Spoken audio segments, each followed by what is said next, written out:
There's nothing that changes the tone of a scene like a giant monster showing up in all of its glory. The element of surprise coupled with the immense stature of these beasts presents the kind of shock value that even surpasses the allegations Kendrick Lamar has placed on Drake. Well, this isn't a rap battle, but we are involving some titans of the game.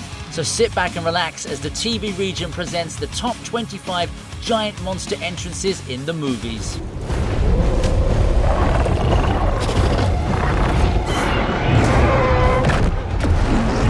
Well, it's about time I included an entry from this absolute juggernaut of a film. Godzilla Kong has given us a lot of memorable moments, and you're definitely going to see more of them moving forward. But for now, I'd like to kick off this list with the surprise attack from the Drown Viper. Man, Kong sure has a knack for getting attacked by underwater monsters whenever he's just trying to chill in lakes and stuff, doesn't he? The Drown Viper had a pretty unique design, and the nature of its towering appearance really made Kong look like a small fry in front of it. Heck, even Zuko was running for his life after seeing the beast. See, this is another thing I liked about this film. They gave enough time for each of his monsters to at least be showcased. This is unlike King of the Monsters, where most of the titans were literally just there for a couple of seconds. Anyway, coming back to the Drown Viper, I'm really glad the creative team decided to put in the effort to make this such a visually epic creature. The battle that followed was intense as well, although it was kind of obvious that it would only have Kong as the winner. Man, this giant gorilla just loves getting attacked by beasts that eventually become a free lunch for him. I wonder how the Deep would feel about his aquatic buddies getting violated this way.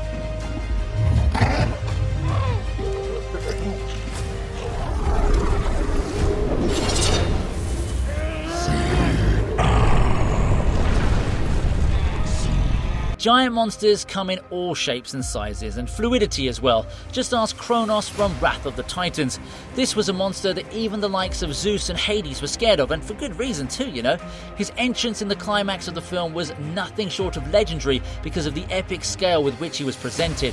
I mean, if you think about it, this dude is basically a giant walking volcano. The fact that he was even trying to speak in his unique language was also something impressive, because you usually just find monsters roaring into oblivion for no good reason. Not only did Kronos look deadly here, he also made a lot of people sweat, and I don't just mean that because of all the lava erupting from his body. Two literal gods went up against Kronos, and they weren't able to do much damage to the beast. Like, Zeus channeled his inner Thor and struck that thing with his biggest lightning bolt, and all he got in return was the monster's equivalent of ouch. Man, this guy's creature design really must have cost a bomb. Maybe that's why they kept covering it with smoke. After all, you can't really stretch the CGI budget after a certain point, can you?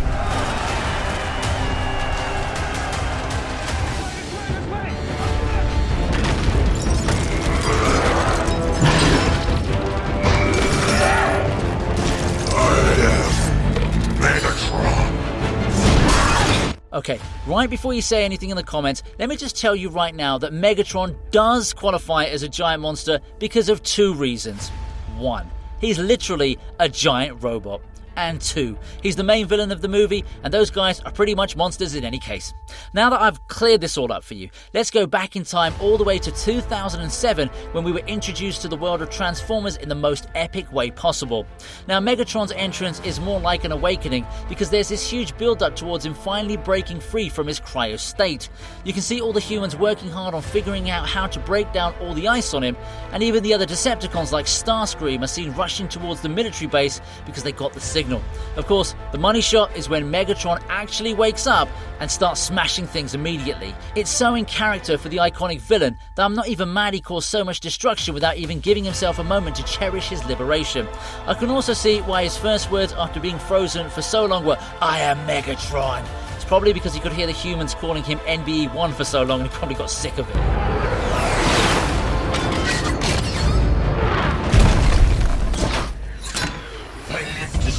Lord Megatron. Where is the cube?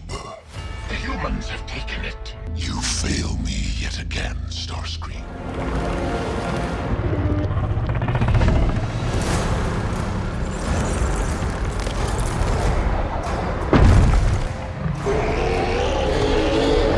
Yep, I'm sure you would have been expecting to see this one somewhere on this list.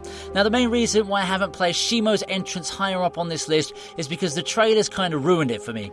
Sure, we could assume that she was going to be in the film, but come on, man. That shot with the two glowing eyes would have hit so hard in the cinema halls if we'd seen them in there for the first time.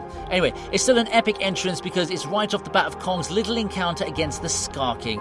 Just when it looked like our favourite gorilla was going to humble that prick of a villain, he decides to bring out his trump card, and oh boy, what a trump card she is. Shimo's appearance was made to look larger than life, and it worked out perfectly in context of the scene as well. Seeing her chained up gave us the immediate idea that she wasn't here of her own free will, but even then, that gargantuan size of hers made even Kong look like a chimpanzee in comparison. And then that ice blast pretty much cemented Shimo as the deadliest beast we've seen in the Monsterverse after King Ghidorah. Yeah, there's no way Kong would have been able to take Shimo on. The only dude capable of that was Godzilla.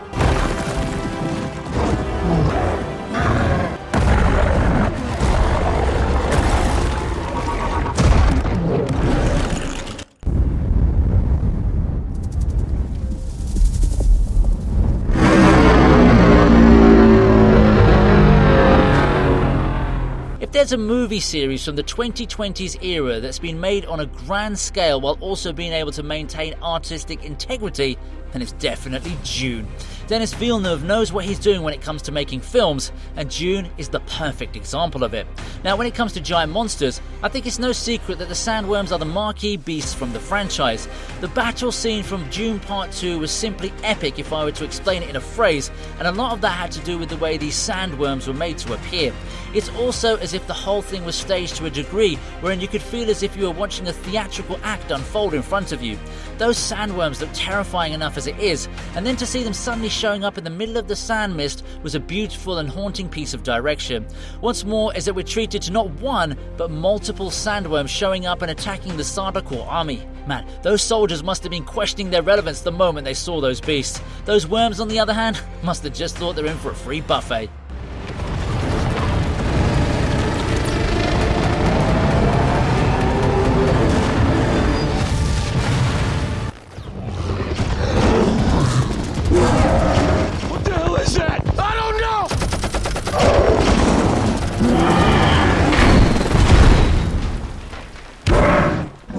Okay, let me just get one thing clear. King Kong may look like an oversized gorilla, but he's technically a titan, so that doesn't make him a monkey.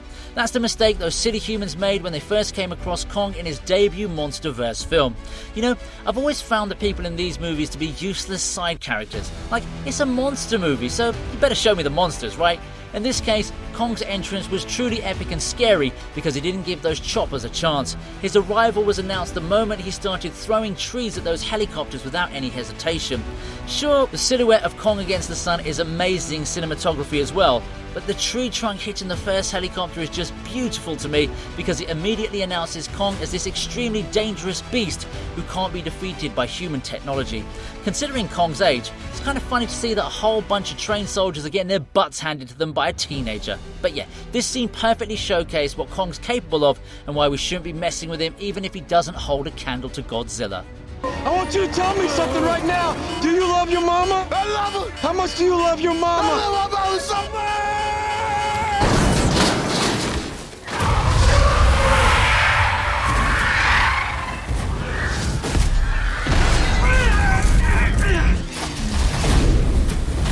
It's hard to make a list on giant monsters and not include Pacific Rim. The kaijus from the first installment were truly terrifying to say the least, and I will still maintain that Otachi was the deadliest of them all.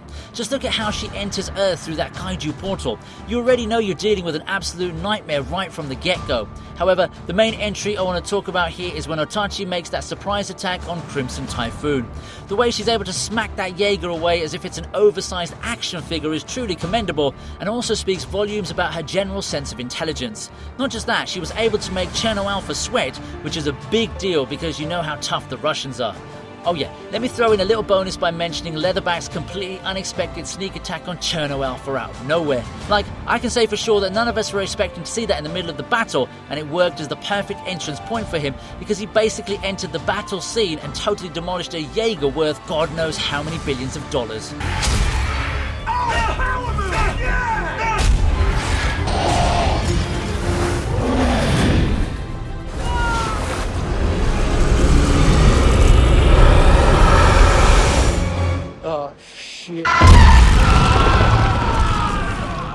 You know, single dads really have it tough nowadays. Just look at Mark. The poor guy simply wanted to save his ex-wife and only child, which is why he was willing to risk it all in sub-zero temperatures, but then Emma just goes like, he's a three-headed dragon, bye! And here I thought my ex was toxic, eh?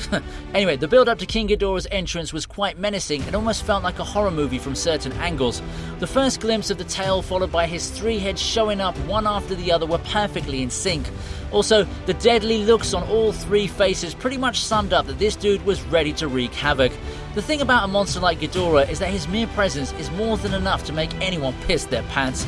I also liked how right from its very first appearance we're shown that each of the three heads has its own personality. I love middle head Ghidorah's reaction. He's like, what just happened, bro? Then he turns to left head and pulls his horn almost as if he's saying, hey man, focus. We're supposed to be the main villains of this movie here, you know. It reminds me of that meme where Ghidorah's left head is the dumb one.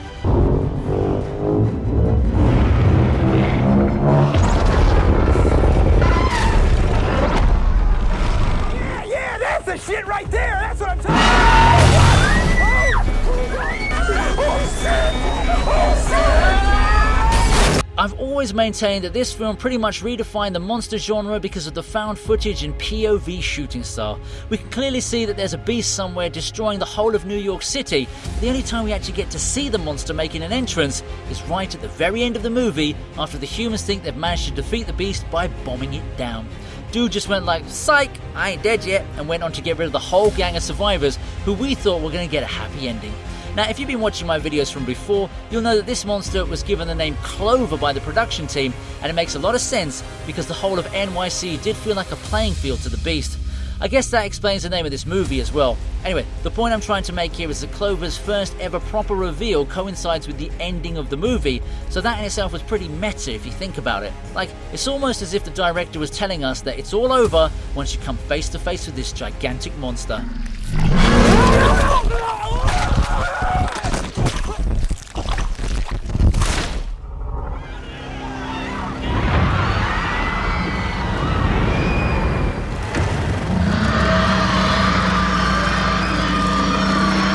Yep, a movie about normal animals getting mutated into giant monsters was obviously going to find its way here, and to be honest, I'm surprised they haven't made a sequel to it yet.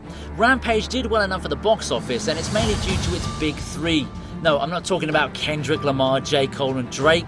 I mean George, Ralph and Lizzie. Since we're covering entrances, I just had to include the giant crocodile showing up out of nowhere to roar in the sky, pretty much like how Godzilla does in each and every one of his own movies. Yeah, I'm pretty sure some Japanese dude in the background must have been like, oh come on, this is why I left Tokyo in the first place. They pretty much showed Lizzie as the personification of a tank, and that makes sense, you know. Crocs and gator scales are like a suit of armor, so for this massive beast to show up and start tanking attacks felt so natural, almost as if it was her job. The build up to the Lizzie reveal was done pretty well too, especially since it was easy to forget that there was a third monster in the middle of all this carnage being caused by the giant wolf. I think it's because the movie never really showed or talked about Lizzie in detail until this scene. This is of course not counting the brief part when the gas canister landed in the swamp.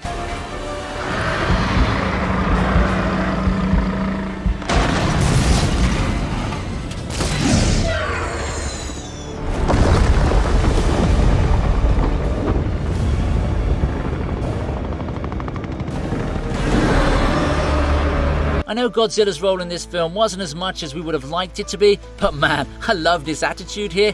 Bro was catching bodies left, right and center, and I was totally for it. He took down Skylar, then Tiamat, and was about to add Kong to that list too, until his reincarnated girl Mothra stopped him. That would have been 3 Titans in one movie.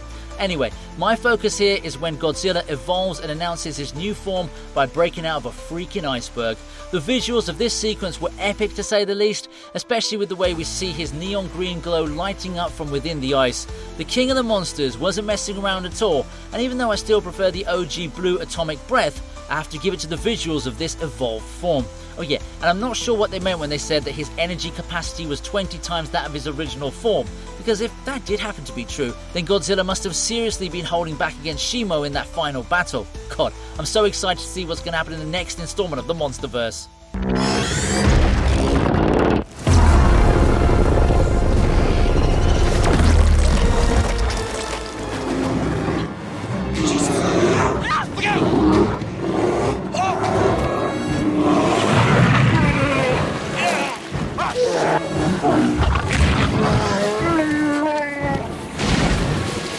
ever heard of the movie Lake Placid? Well, maybe not if you're Gen Z or younger, but believe me, this was the most epic crocodile movie of the time, and it stayed that way for years after its release. It's supposed to be a mix of horror and comedy, but whenever you're dealing with the croc, I think it's safe to say that no one's laughing. The scene in question here is when the giant crocodile suddenly makes an appearance when a grizzly bear is already terrorizing our lead characters. It was so sudden and horrifying because a grizzly bear in itself is a pretty scary beast to tackle. Hearing something like that whimper while being dragged into a lake was probably the scariest thing a kid could see at the time. That bear must have been telling the humans, "I'm on top of the food chain," only for the croc to show up seconds later and be like, "Not anymore, bro." Yeah, I'm sure Yogi won't be stealing any more picnic baskets in Maine after this. Also, I got reminded of this scene almost immediately when I first saw the mosasaur gobbling up the Indominus Rex in Jurassic World. Let me know in the comments if you noticed the same thing.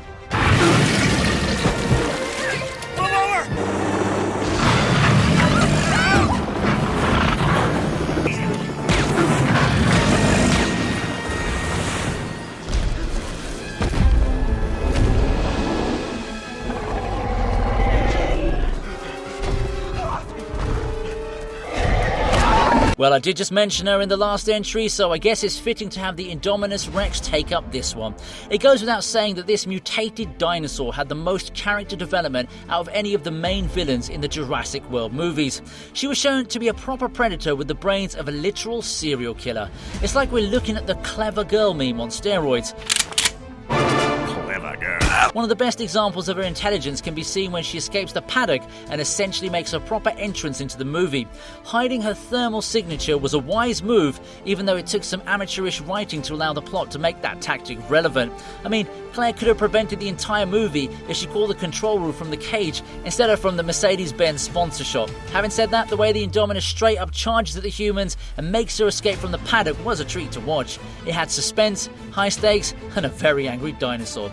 I know the movie hasn't really aged well in terms of the screenplay and stuff, but man, scenes like these totally justify its box office collection.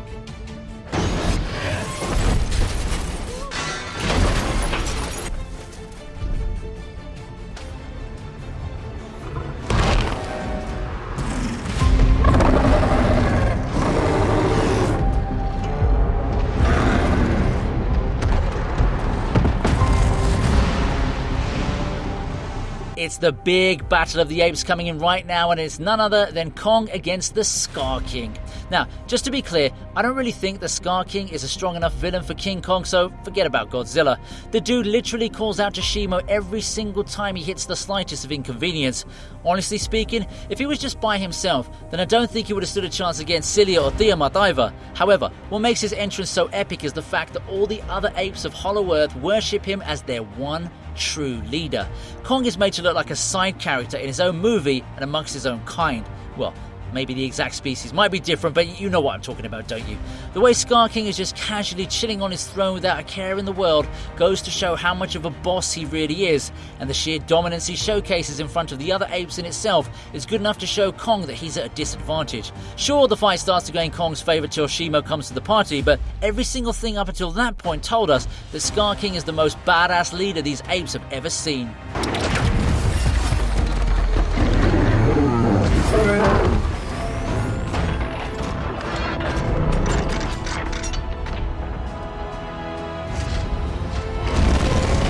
Transformers are pretty badass in their own right, but when you combine them with dinosaurs, you get a whole other vibe altogether. Just look at Grimlock and his counterparts. They're as badass as they come. Now, the entrance I'm talking about over here isn't when they make their acquaintance with Optimus Prime and the Autobots. It's actually when they team up with the Decepticons in that epic face-off. The high stakes of the scene make the entrance a lot more impactful, because just when it looked like Mark Wahlberg and co were toast, in comes Optimus riding a freaking T-Rex robot. That's peak alpha vibes if you ask me. And the domination that followed was truly spectacular. Imagine being the Decepticons in this case. What are you going to do when you see such an army charging at you with all they have? Of course, we all know what Optimus is capable of, but seeing Grimlock and his team also tearing down the opposition with disdain was a proper highlight to me. Man, I really hope they continue with these Transformer monster hybrids, because a couple of movies aren't going to be enough to keep audiences satisfied.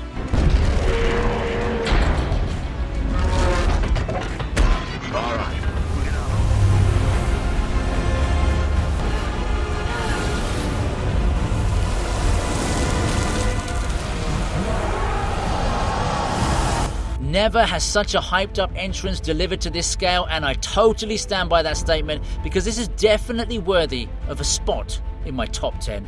Clash of the Titans had a lot of interesting fights and creature designs, but none of them even hold a candle to the freaking Kraken. This beast is such an absolute unit that his mere entrance in itself took up so much time to get completed. That roar was probably the most deafening roar anyone would have heard in their lives, and the beast's mere presence was more than enough to cement itself as the alpha boss of this film. Sure, he gets humble pretty quickly thanks to Medusa's gaze, but even then, it took a whole lot of time for his entire body to turn to stone.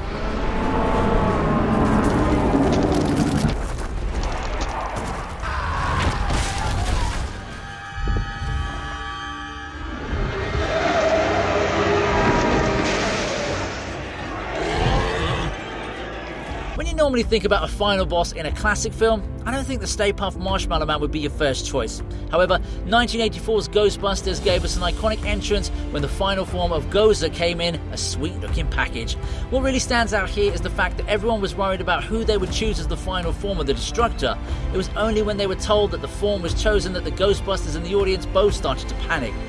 I don't want to put all the blame on Ray for this because I'm sure he was probably trying to think of something that would normally be harmless. However, to see the Stay Puft Marshmallow Man suddenly showing up and roaring like some kind of dragon most definitely took us all by surprise. One of the best things about this scene is that the monster wasn't even in the trailer at all, so it was a genuine shocker. These days, with every movie having about a dozen trailers, you can pretty much plot out the entire film by just watching them in order.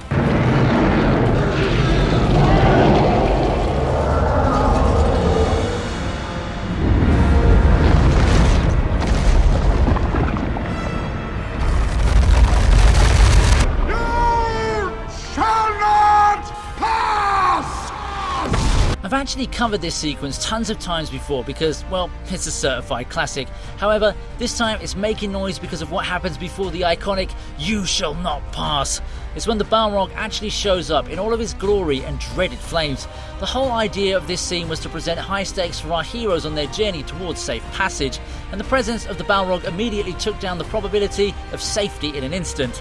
The creature design isn't very detailed due to the dark surroundings and the general sense of mystery that surround the beast, but all that worked in its favour. Also, I love the fact that the Balrog announced itself not with some guttural animalistic roar, but rather with a literal roar of flames. See, this is how you make an epic franchise. Yeah, you hear me, Amazon? Nobody wants Rings of Power Season 2.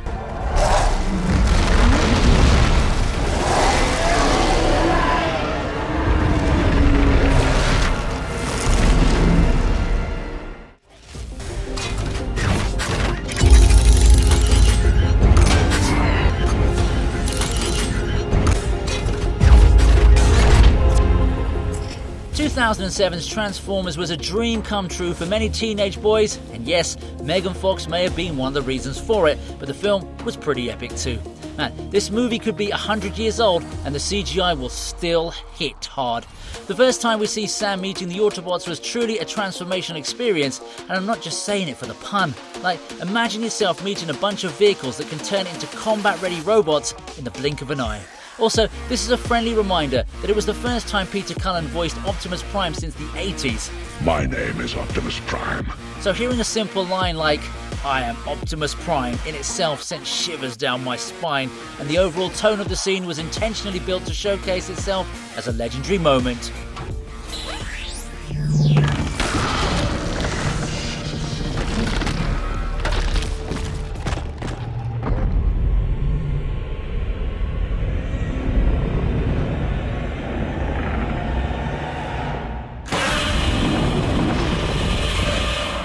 Don't you just hate it when you're at a loud airport? All that noise really ruins the mood, especially if you're trying to go on a nice little vacation. Having said that, I don't think it would have been so bad for these people who had to witness Godzilla unleash his epic roar in typical fashion.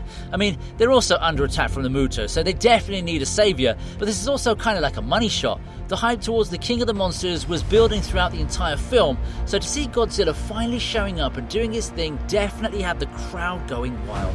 Just look at the stature of this dude. It's actually the one time I didn't have any problem with the way the Americans treated foreign material.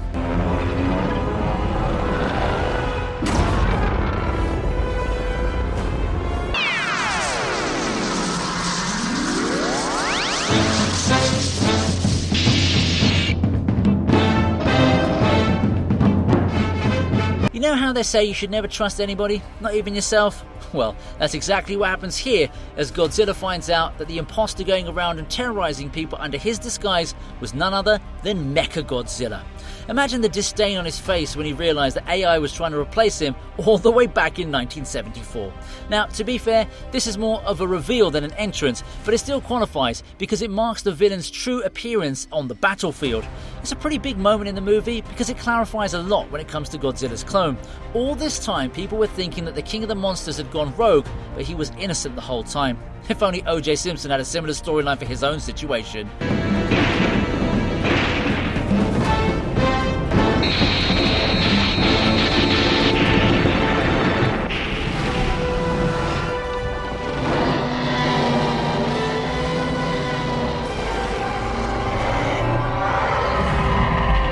Oh yeah, this scene is epic on multiple levels, but I'm not placing it so high up on this list because of the fight scene. It's actually the entrances that get it this far. First of all, you've got the Indominus Rex showing up to order the raptors to finish off the humans. It's nothing fancy as such, but to me, she looked pretty threatening. Then of course, you have the epic entrance of the Jurassic Park OG T-Rex, Rexy. Her entrance alone should have sealed the deal here, but then we get a couple of surprise attacks from the Blue and the Mosasaur to finish things off. See, when I told you about the Lake Placid entry earlier, I figured I should at least let you know where the inspiration actually came from.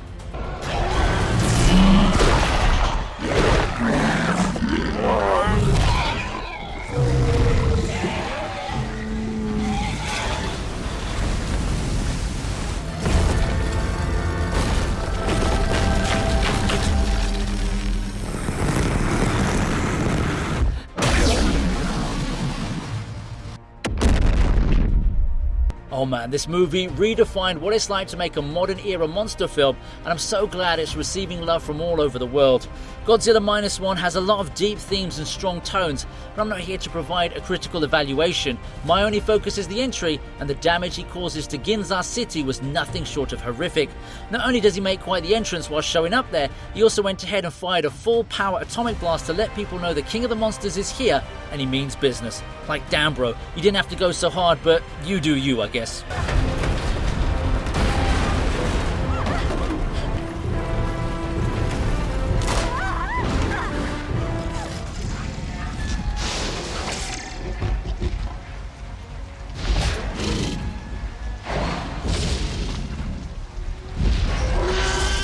There's no chance in the world where I won't put in the OG entrance in an all-time list. The T-Rex entrance from the first Jurassic Park movie is a scene that's been etched into cinema history forever, and it totally changed the way the world looked at dinosaurs. The creatures' designs were epic for sure, but you also need to factor in the fact that Steven Spielberg used animatronics and physical effects to make this work for the most part. It's truly an accomplishment of the highest order, and even the way this scene is directed leading up to Rexy's arrival is nothing short of spectacular.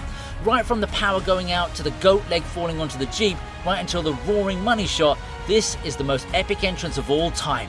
But wait, how does it end up at number 2 then? So what's taken the top spot?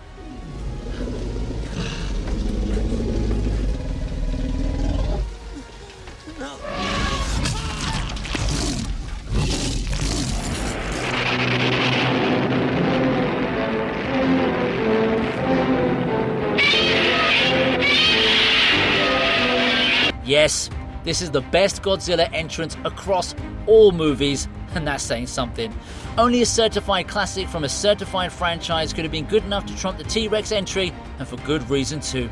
This is all the way back in 1974, so to see those sparkling eyes followed by a deadly roar was something the audience members would be speaking about even 5 to 10 years down the line. It created such an impact that the public started to view Godzilla as a proper superhero in his franchise as well. And of course, it paved the way for Monsterverse, which is totally dominating the box office nowadays. See, old is indeed gold.